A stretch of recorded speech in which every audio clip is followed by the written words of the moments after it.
Hey guys, welcome to another episode of John and Miriam's travel vlog.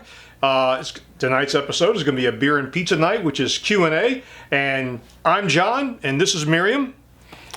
I think we've established that. Well, I just want to be clear to who we're talking to, because, you know, nowadays things can get a little confusing. So, anyway, some of the viewer questions we're going to cover tonight. Occasionally when I do the voiceovers and when we do the in-studio shots, you hear a squawking bird in the background. And Miriam and so some of the viewers have asked, what is that? What does that sound? So that is our pet parrot. And I will let Miriam describe the origins of our pet parrot. Well, Dimitri is a sun conure, which is a small parrot. And after we purchased him, we learned sun conures are the third loudest parrots in the world. We can attest to that. He's actually, or the plan was that he is my son's bird. When Mark was about 12 or so, he went to summer camp, and this bird shop, the Feathered Nest, was located nearby. And on the return trip home, we stopped in just to take a look.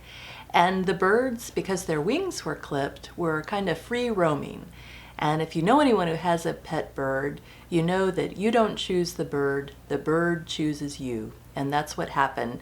Dimitri chose Mark as a 3-month-old sun conure who had been hand raised. And we took him home, and that was 15 years ago. They have a lifespan of about 30 years.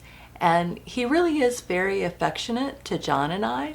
It took about a year of getting to know John before he accepted him as a member of the flock, but thankfully he did bond with him. He showers with us. His breed is originally from the rainforest, and he loves water, and he has a special perch in the shower, and you have never seen a bird experience total zen until you watch Dimitri in the shower. So I guess we're a little bit quirky, and we have a quirky pet, but you know, we're kind of attached to him. We have a message from one of our not our companion, but another YouTube channel that we follow, who is also a Spyder enthusiast couple, Our Scenic Life. And they asked a question about how do we get the audio when we're actually driving the Spyder and I've got the helmet on and the audio comes out. Well, I use two systems. So this is going to be a little on the technical side, maybe perhaps boring.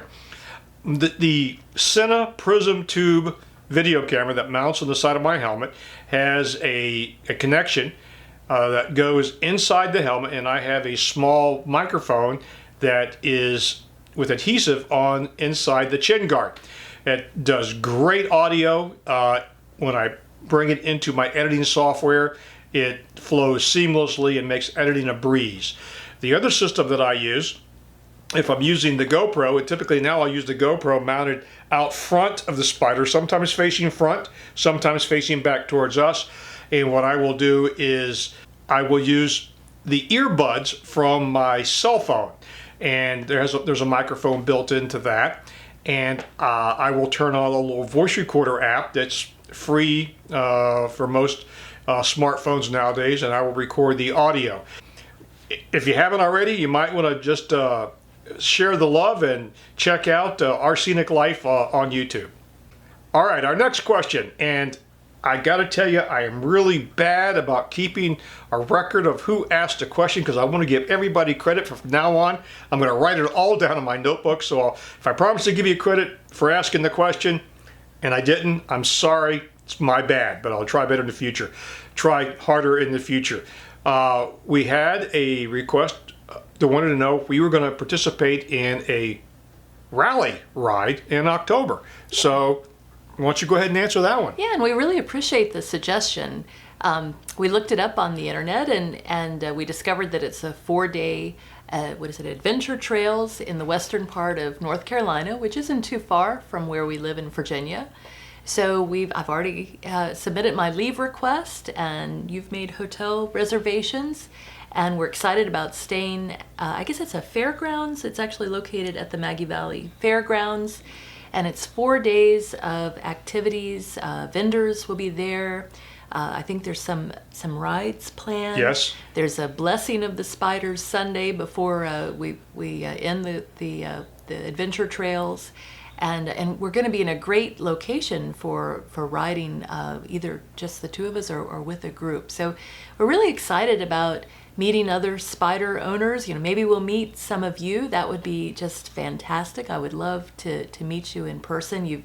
We've really enjoyed the comments that you leave, and feel like we know some of you. So it would be great to be able to meet in person also. So this is our first Spyder rally. And we're really excited to see what it's all about, and maybe pick up some tips and swap some stories and that kind of thing. So thank you for that suggestion. We have so much to learn about video, YouTube, and Spyder riding. Oh, by the way, you said you have gotten your leave approved. I have not asked my boss if I can go on the trip. Can I go on the trip? Yeah, I think we can arrange that. The boss said it was okay. Looks like I'm going. Okay, now for our next question. And I am going to probably do a terrible job on this name, and I am so sorry. I believe it's pronounced Nob Raj from Ottawa. He just messaged us a couple days ago, and please forgive me. I am terrible with names. Anyway, Nob stated that he had just got his Spyder license up in Ottawa, Canada. At least I think it's Canada, and there may be some other Ottawas around the world. And he is looking forward to doing some Spyder riding soon. He asked me about mechanical breakdowns, and do I worry about that? Because especially when we did the long trips. To be perfectly honest, no. The only thing I really am concerned about is the possibility of a flat tire.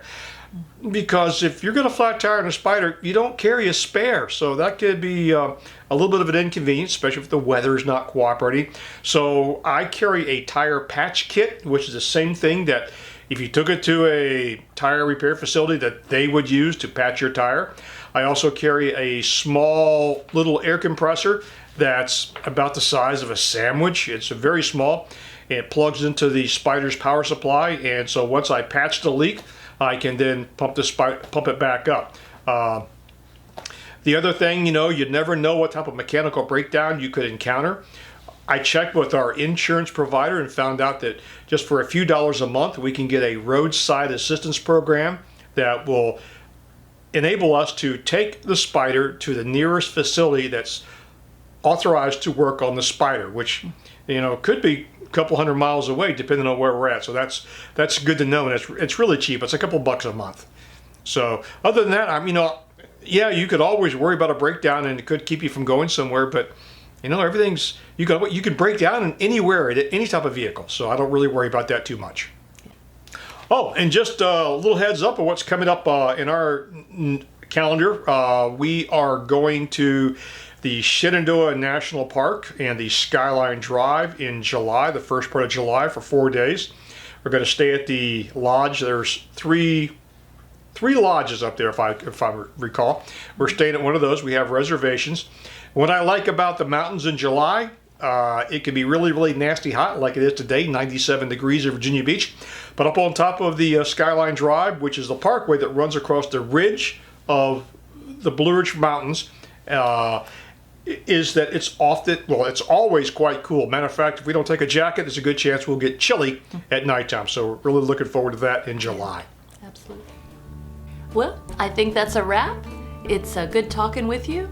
And if you haven't already, don't forget to subscribe and write us a comment. We love to hear from you all, and we've learned so much from the folks who do that and want to keep learning. So thank you so much for watching.